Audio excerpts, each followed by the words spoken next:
Bonsoir, nous vous invitons à suivre avec nous un programme présenté par la Fédération des Églises Adventistes du 7e jour. Le message de ce soir, nous espérons, vous sera d'une grande bénédiction et édification. Bonsoir chez vous. Je suis heureuse de vous retrouver. Vous êtes là les enfants? Qu'est-ce que vous avez sur la table? Un pain et un pain plat. Quelle différence d'après vous? Qu'est-ce qui fait que ce pain-là est comme ça et que celui-là est comme ça? Vous savez? Un petit mot de, voyons, 6 lettres. Vous avez trouvé? L, E, V, U, R, E. Levure. Ou encore le levain. Vous savez que Jésus en parle dans la Bible? Prenez vos Bibles avec moi. Dans Matthieu, chapitre 13. Allez, on prend les Bibles. Vous devriez savoir maintenant qu'il faut venir écouter l'histoire avec la Bible. Matthieu, chapitre 13. Verset 33. On y est? La parabole du levain. Il leur dit, et on parle de Jésus. Jésus dit cette parabole. Voici à quoi le règne des cieux est semblable. Du levain qu'une femme a pris et introduit dans 3 séas de farine, ou encore dans 25 kilos de farine, jusqu'à ce qu'il ait levé. Le secret se trouve dans de la levure. Ici, c'est de la levure chimique qu'on utilise dans les gâteaux. Mais pour faire le vin, on utilise de la levure sèche, en grains. Demandez à vos parents de vous montrer à quoi ça ressemble, ou à vos grands-parents. La levure, c'est ce petit agent qui est tout petit. Je ne sais pas si vous avez déjà vu de la poudre, mais c'est vraiment de la poudre. La levure se présente comme ça. Vous avez vu?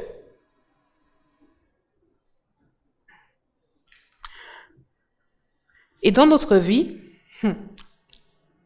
à quoi pourrons-nous comparer cette levure, d'après vous? Allez, une idée. 3 secondes? Ok. 1, 2, 3. Et si je vous dis que votre sourire, c'est de la levure? Mais oui, le simple fait de sourire les uns aux autres, c'est de la levure. Exercice pratique. 1, 2, 3, on sourit. 1, 2, 3. Cheese! Ça fait du bien de sourire les uns aux autres. Ça fait du bien de porter une petite attention à ceux qui sont à côté de nous. Même quand on est tout petit, on peut faire du bien. On peut dire, maman, je t'aime. Maman, le repas a été bon. Maman, tu es jolie. Papa, j'aime bien quand tu te mets à côté de moi pour m'aider. Papa, j'aime regarder le journal télévisé à côté de toi. Mamie, je ne peux pas te voir maintenant. Je t'appelle et je te dis que je t'aime, que tu me manques. Ça me fait sourire les histoires que tu me racontes. On peut tout simplement regarder par la fenêtre et faire de grands coucous aux voisins avec un beau sourire. Ce qu'on fait pour apporter un petit plus à la vie de ceux qui sont à côté de nous est considéré comme du levain. Jésus nous fait savoir que pour entrer au ciel, il nous faut être bon et faire du bien à ceux qui sont avec nous, à côté de nous, même plus loin. Dire bonjour, être poli, c'est du levain. Vous voulez bien pratiquer cela cette semaine? Allez, on va prier. On fait silence et on prie. Seigneur Jésus, merci pour l'histoire du levain. Merci de nous rappeler que quelques petits grains de levain, un peu de poudre de levure, ça fait gonfler, ça rend joyeux, ça rend moelleux et ça fait du bien. Aide-nous à être du levain, de la levure dans la vie des gens qui nous entourent. Au nom de Jésus, Amen. À bientôt pour un autre message en 5 minutes.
soif, gloire, gloire.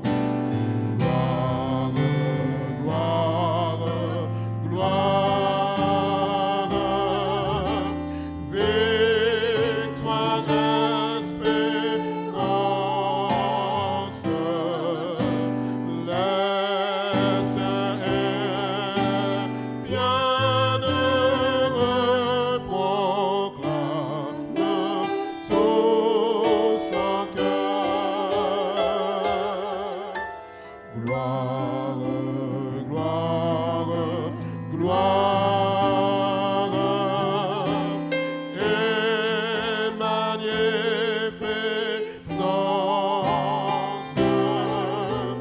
Au Père, au Fils, au Saint Consolateur.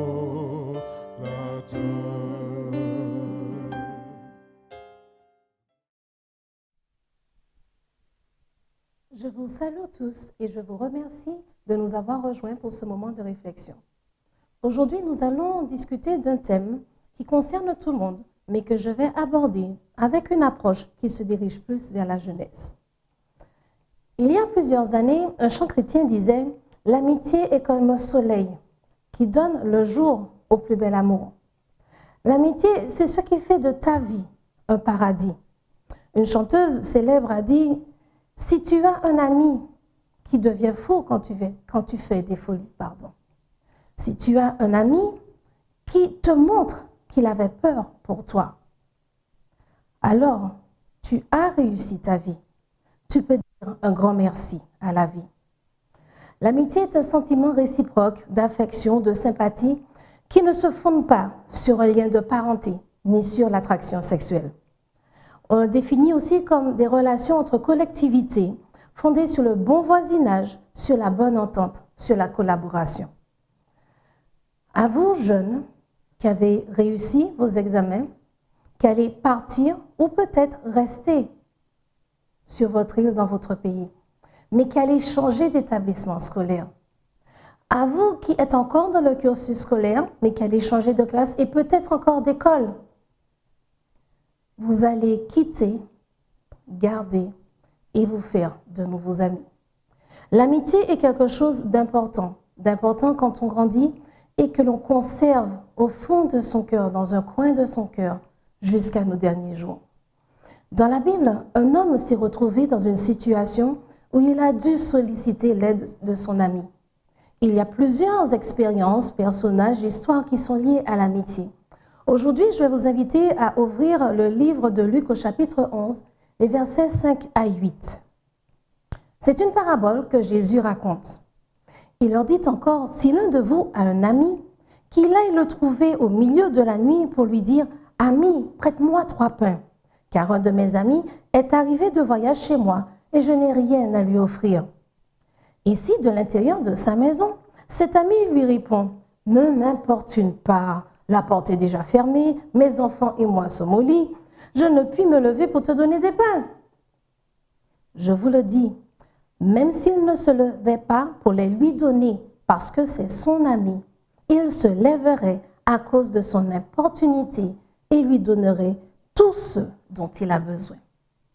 Le thème de mon message ce soir, l'ami de ma vie. Prions.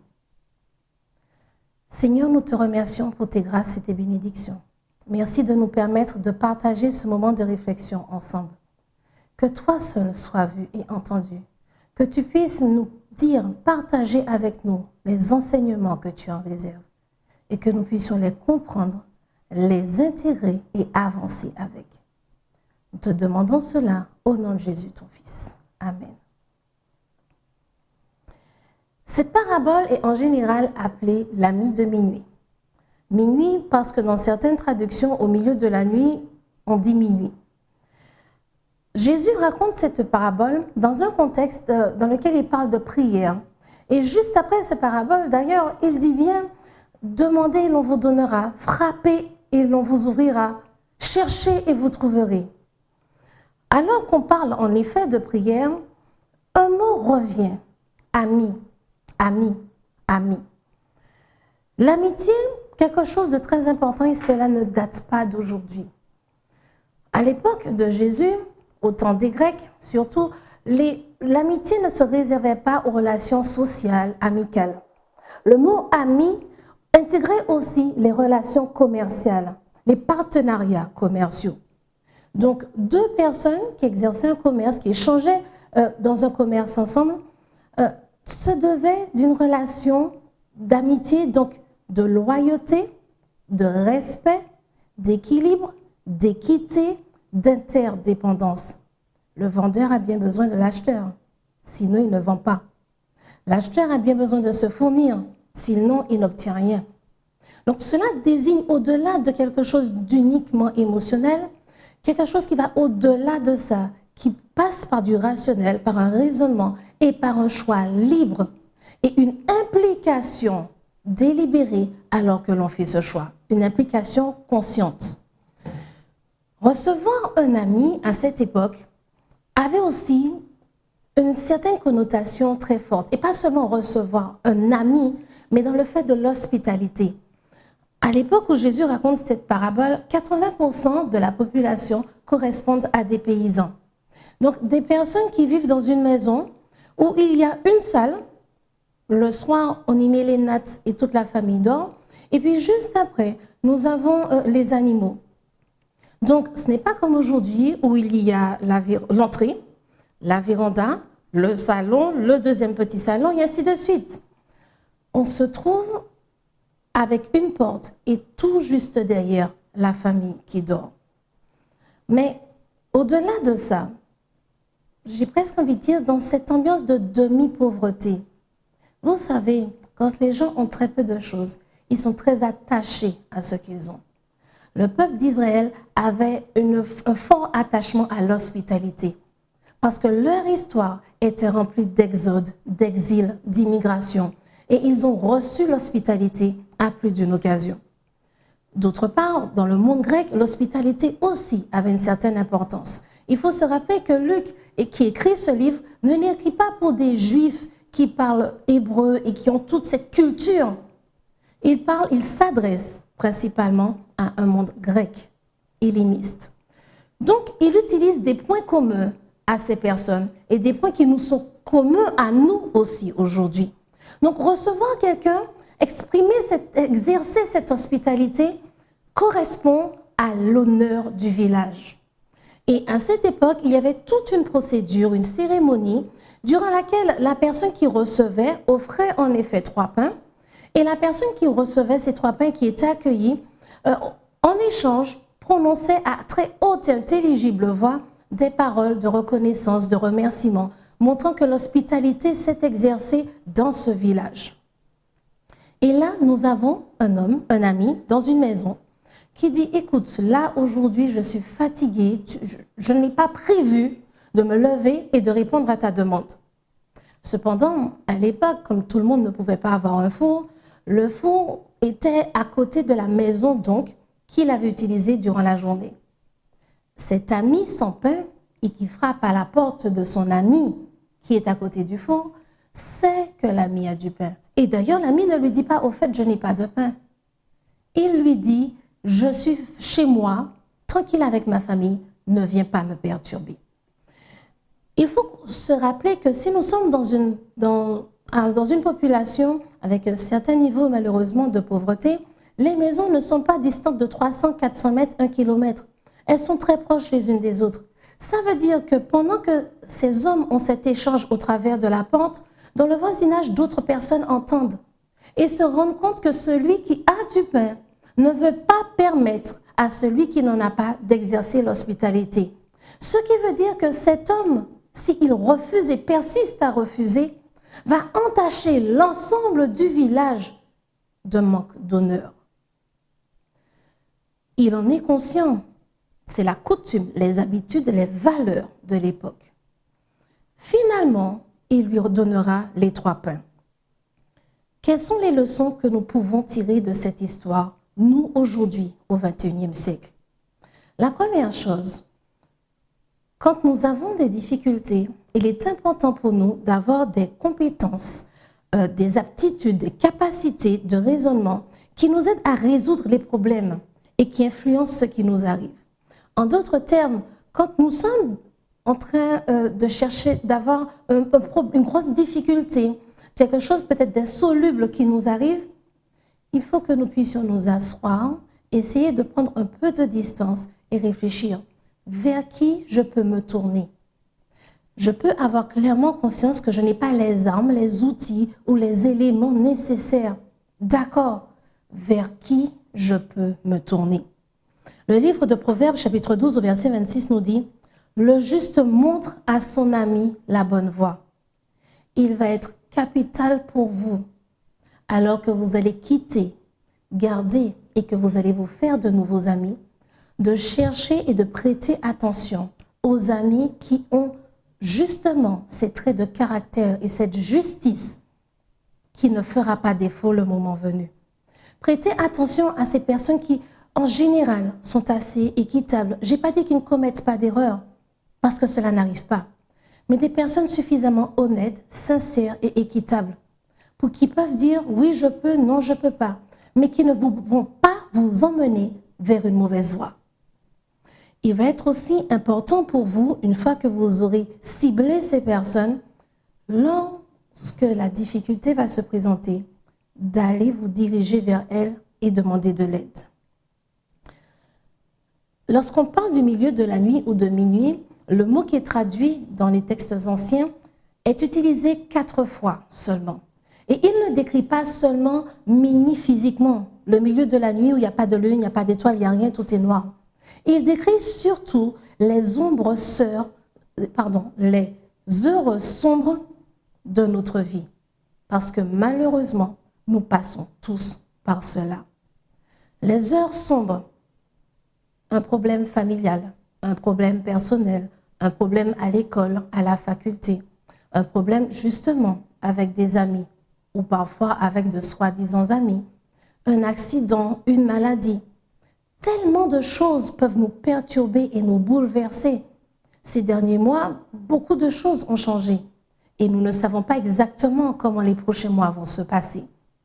Beaucoup de choses, de manière inopportune, impromptue, peuvent nous perturber et nous plonger dans le minuit de notre vie.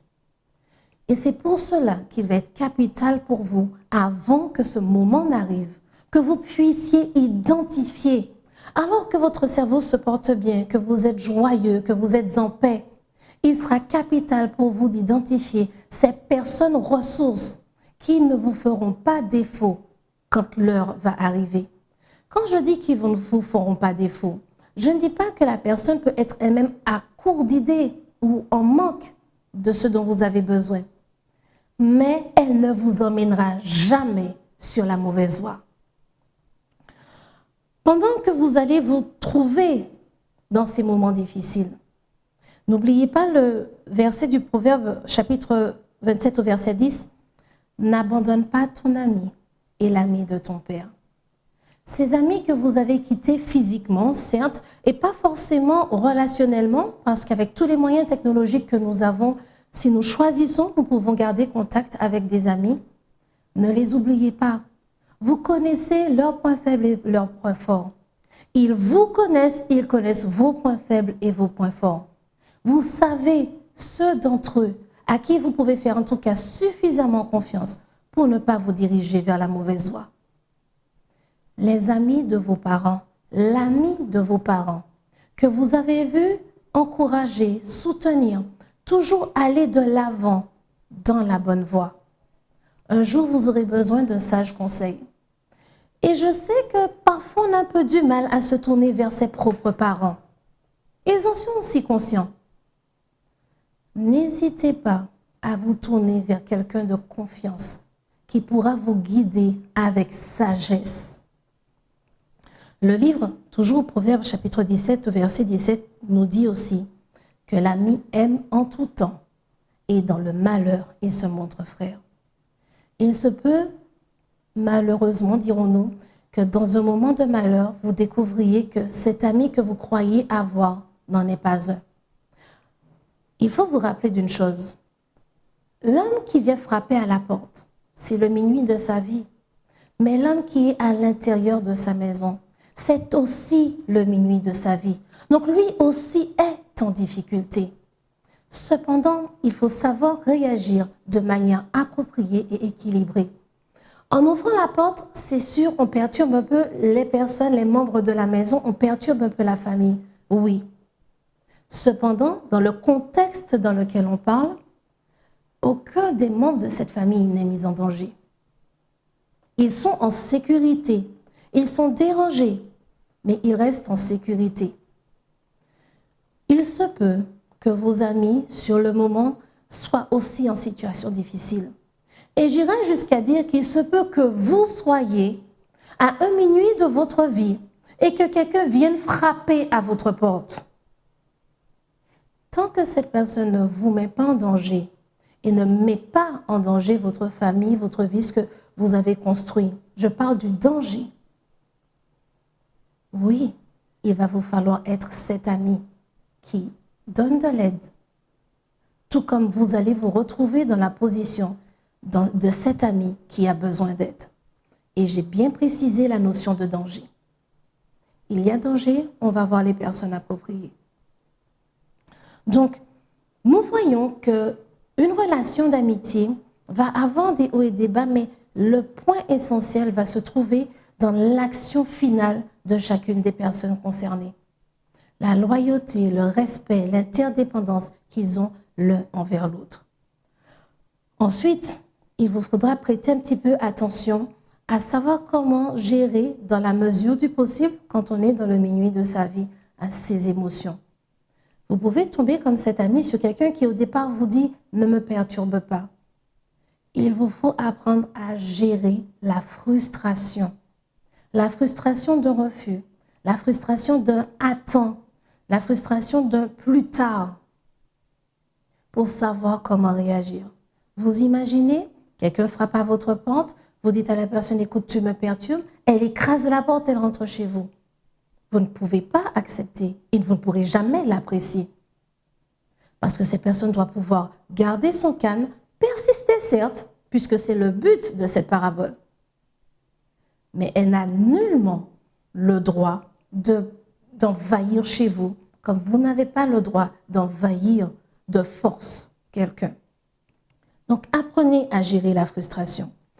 Et pour terminer, gardez une attitude positive et empreinte d'espoir. Quand on est dans les heures les plus sombres, c'est difficile de dire que l'on est optimiste. Mais l'espoir veut dire quoi? Je sais que je suis dans une situation excessivement compliquée et j'ai aucune idée de comment je vais m'en sortir. Mais je sais qu'il y a cette personne, cet être suprême que j'ai connu. On m'a parlé de lui, on m'a enseigné le concernant. J'ai eu d'ailleurs l'opportunité de faire certaines expériences avec lui. Dieu est celui qui, contrairement à nous, êtres humains, ne sera jamais perturbé face à vos demandes, face à vos approches, face à vos appels. Il pourra, par moments, oui, attendre, vous donnant l'occasion d'insister, de persister, de continuer à vous rapprocher de lui, mais surtout de vous consolider dans cette patience et cette persévérance que vous avez besoin d'acquérir. Et au moment approprié, il vous donnera ce dont vous avez besoin. Ce Dieu que nous connaissons, que nous partageons, quand on regarde à la fin de la parabole et que l'on nous dit que même si ce n'est pas par amitié qu'il se lève, mais il se lèverait à cause de son importunité au verset 8.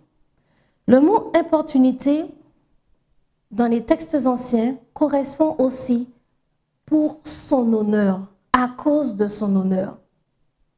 À quel moment le Dieu que vous servez accepterait de ne tellement pas vous venir en aide que d'autres personnes pourront dire « mais attends, tu vas à l'église 1, 2, 3 fois par semaine, tu pries, tu fais ta leçon d'école du sabbat, tu fais des études bibliques. D'ailleurs, tu investis dans ton église, tu participes et ton Dieu ne fait jamais rien pour toi. » Comment Dieu permettrait qu'une telle chose arrive? Non, Dieu va toujours agir pour son honneur. Il va toujours agir parce qu'il s'est engagé envers nous dans cette relation d'amitié, d'être là, de nous respecter. Il sait parfaitement que nous sommes dans une relation d'interdépendance avec lui, que nous dépendons totalement de lui.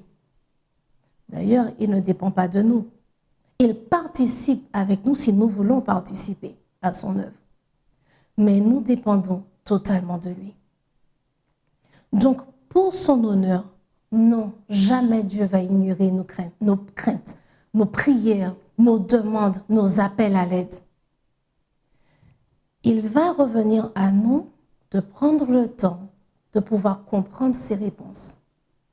Il nous revient de nous diriger vers ces personnes sages, ces guides qui pourront nous montrer ce que l'Éternel a déjà mis en avance, en réserve pour vous, avant que les difficultés que vous traversez n'arrivent.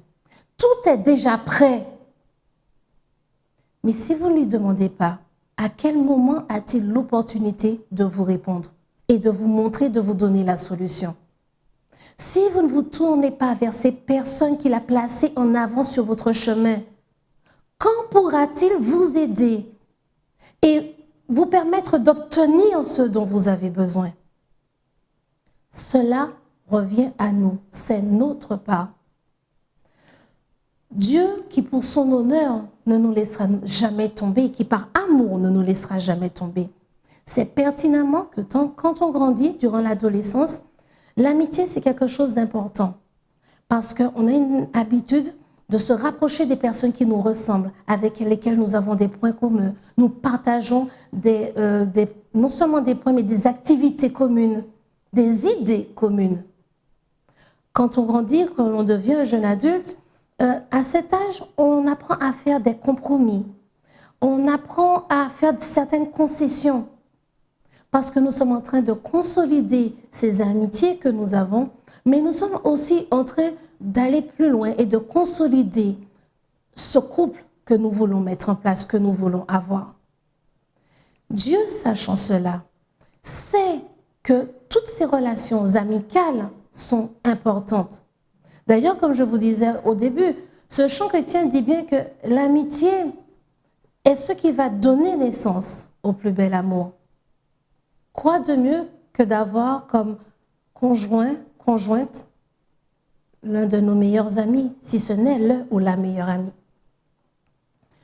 Dieu sait parfaitement que nous sommes constitués ainsi. Et pour cela, il agit au travers d'autres personnes afin de répondre à nos besoins. Mais il y a deux choses qui sont importantes.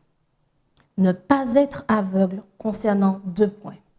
Le premier d'entre eux,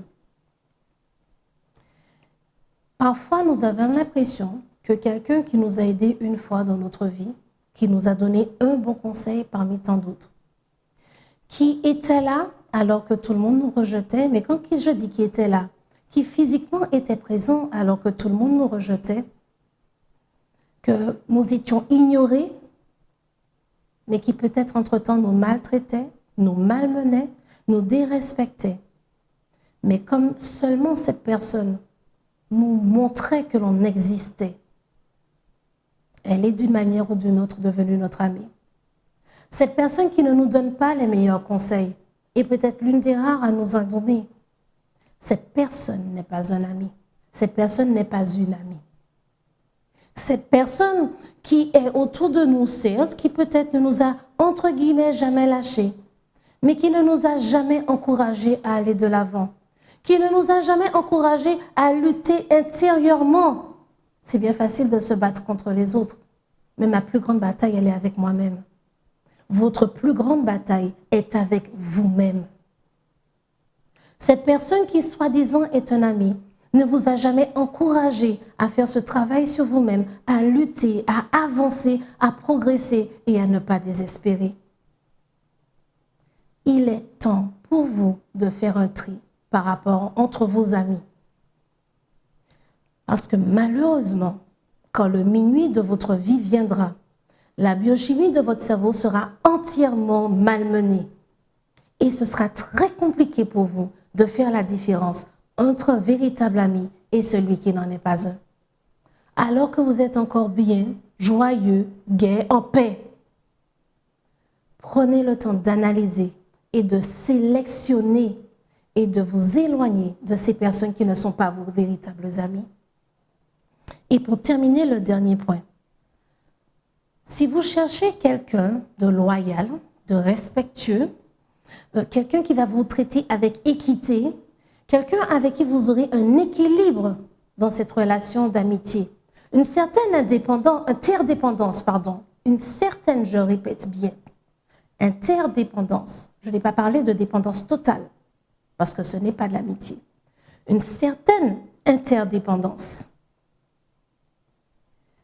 Pensez-vous que ces personnes auront envie de s'attacher, de se rapprocher de quelqu'un qui n'a aucune de ces qualités? Si vous êtes ainsi loyal, respectueux, ayant des relations équilibrées avec les personnes en face de vous, avez-vous envie de vous retrouver entouré de personnes irrespectueuses qui vous malmènent, déloyales, malhonnêtes? Je ne le crois pas. Soyez l'ami que vous voulez avoir. Parce que aussi bien, c'est ce qui permettra aux personnes de venir vers vous, de s'approcher de vous, mais c'est ce qui permettra aussi aux personnes autour de se laisser approcher par vous.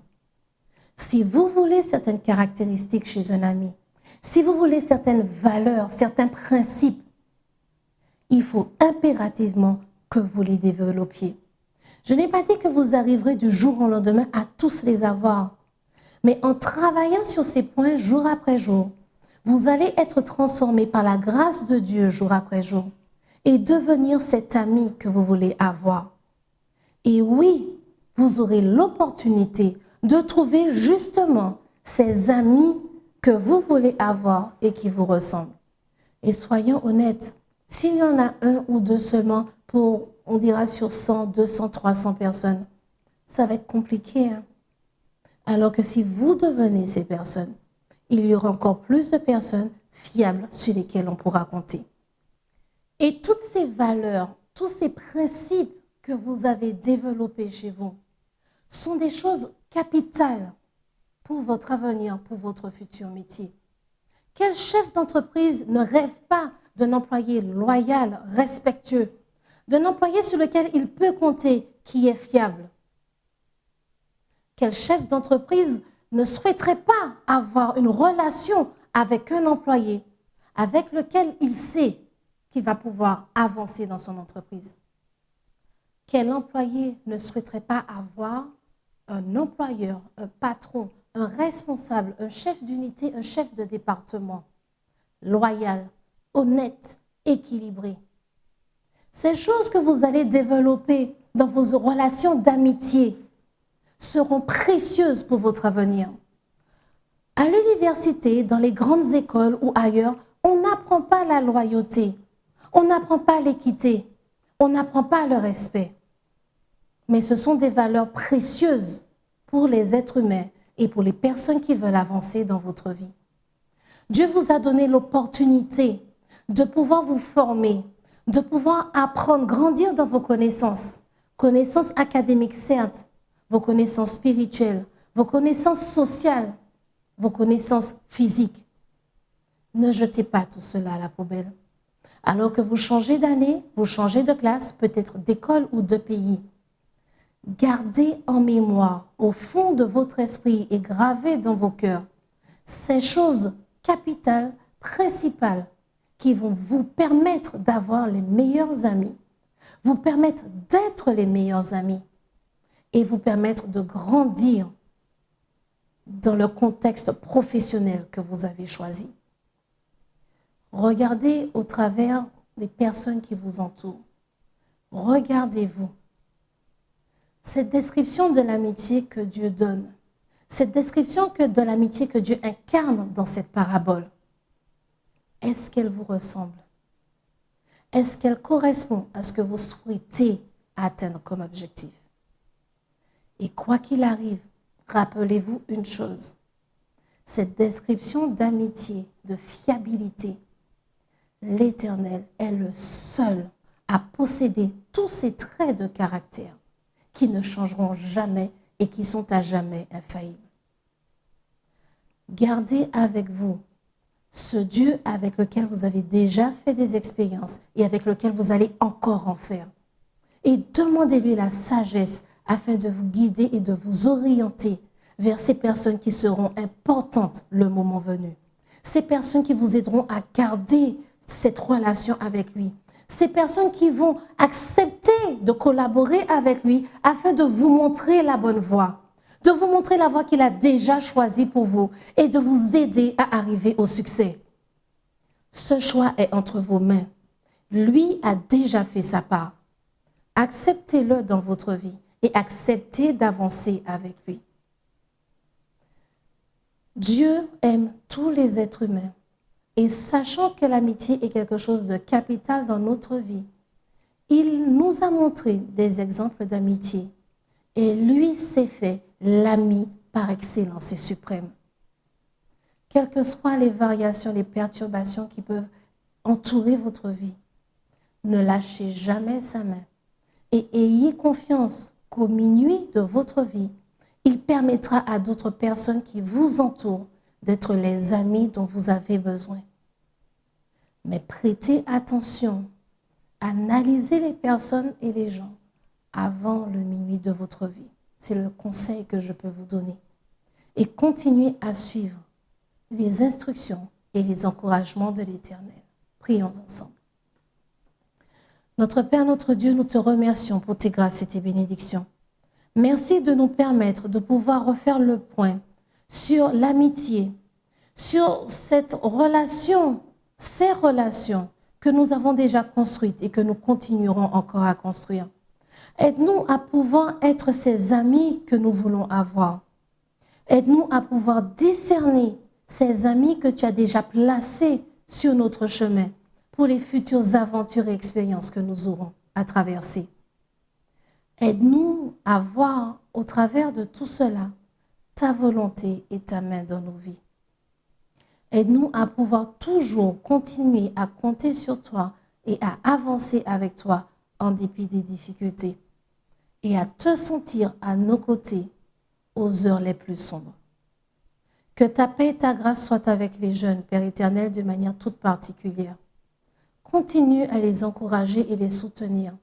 Aide-les à avancer et aide-nous adultes autour, nous les autres, eux entre jeunes, à pouvoir être les amis et les guides dont ils ont besoin. Nous, amis de leurs parents, aide-nous à remplir cette part avec toi dans leur vie. Aide-nous à accomplir cette mission que tu nous confies.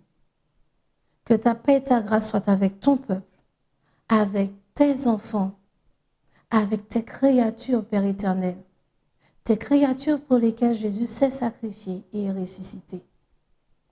Et permettre qu'ensemble nous puissions avancer et qu'au jour du retour de Jésus, nous puissions ensemble être sauvés et aller au ciel pour l'éternité. Bénis-les et encourage-les dans cette nouvelle étape de vie qui les attend et que toute gloire te revienne au nom de Jésus ton Fils. Amen.